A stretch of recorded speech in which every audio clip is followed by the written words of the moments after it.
Olá, eu sou a professora Berenice Gomes Hirt e hoje vou trabalhar uma aula do componente curricular de História, do 7º ano. Grandes navegações. Vamos comigo?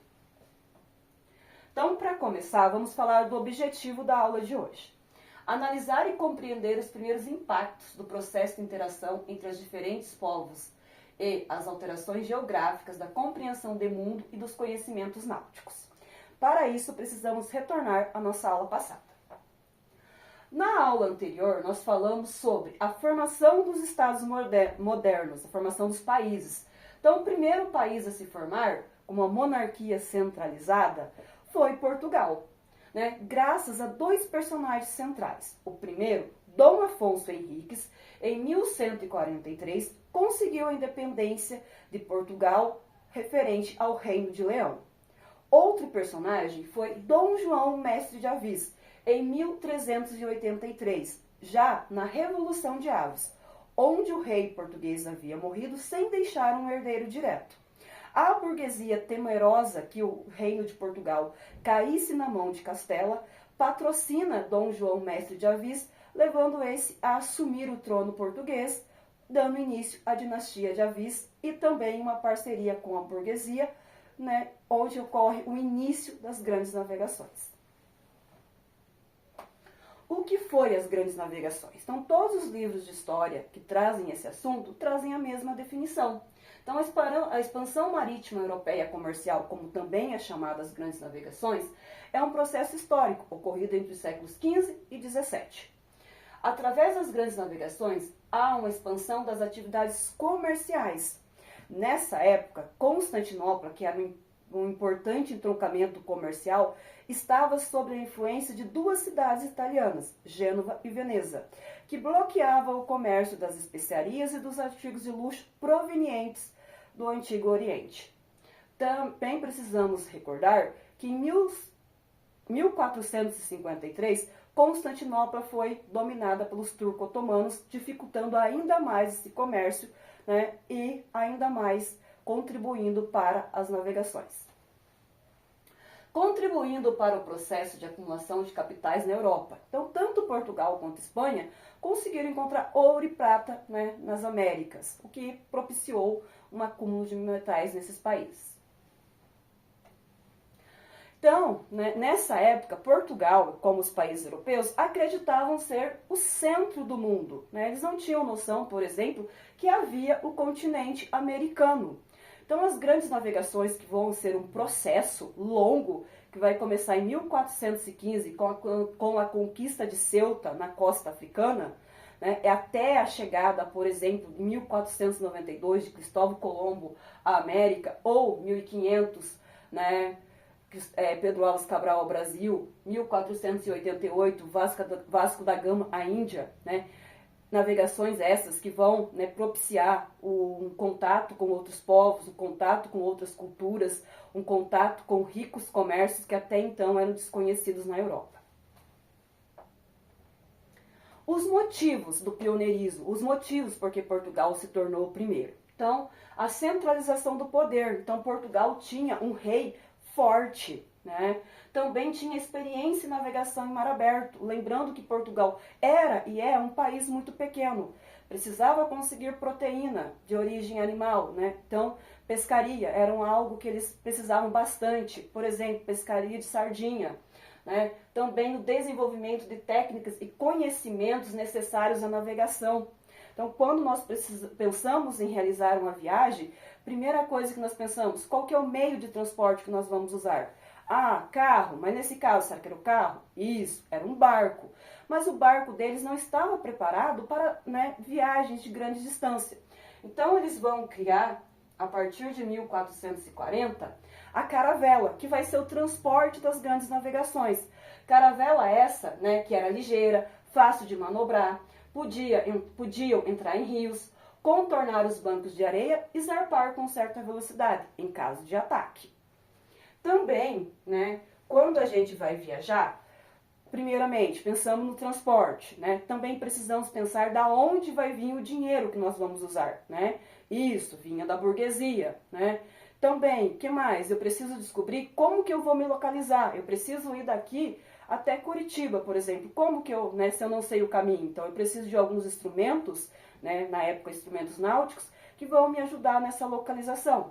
Um desses instrumentos muito importante será o astrolábio. Percebam, né, que o moço segura o astrolábio pela parte de cima e através dessa setinha ele vai, né, ou procurando o Sol ou os astros, né? Então, os grandes navegadores, eles eram bons, né, em ler as constelações para descobrir aonde eles estavam, qual era a sua localização.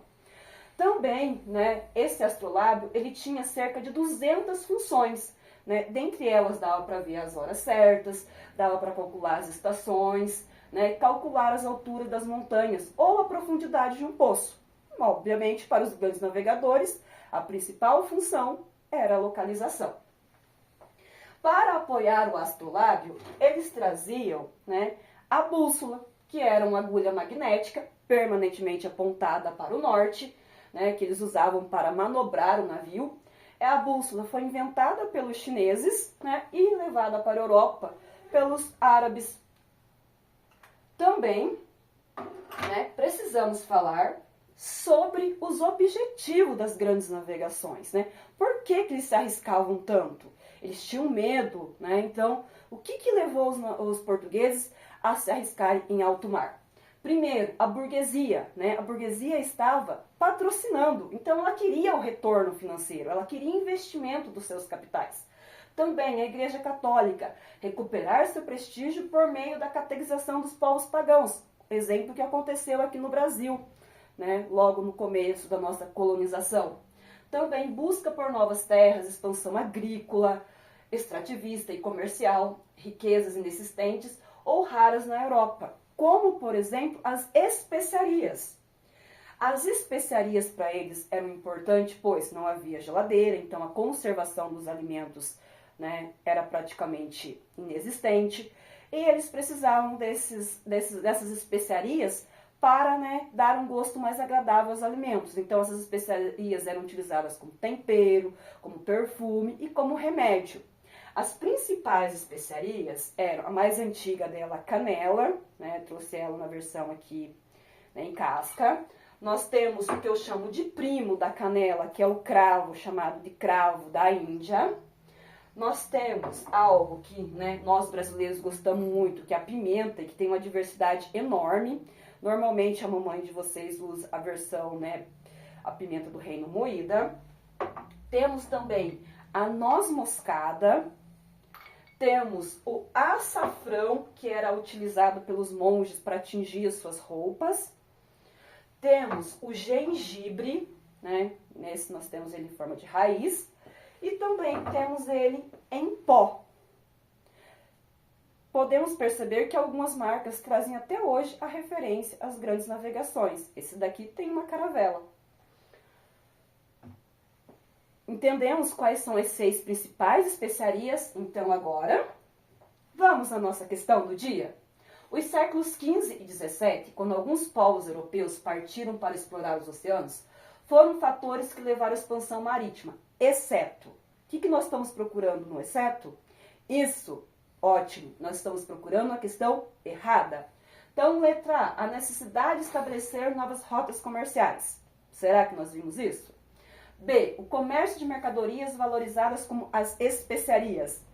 A gente acabou de falar sobre isso. C, a urgência de escoar a superprodução europeia em novos mercados. Letra D, a demanda de materiais preciosos como o ouro e a prata. Isso, vocês estão falando que é a C. Será que realmente é? Vamos à nossa correção? Muito bem, parabéns, vocês acertaram, né? A urgência de escoar superprodução. Nesse momento, eles estão começando o seu comércio, né? Então, ainda eles não estavam escoando essa superprodução inexistente da época. Muito bem. Continuando, agora nós vamos à nossa atividade. Isso, Joãozinho, aquela atividade que já estava lá no WhatsApp da turma de vocês e no Google Classroom. A professora fez um baralho sobre os pontos mais importantes da grande navegação.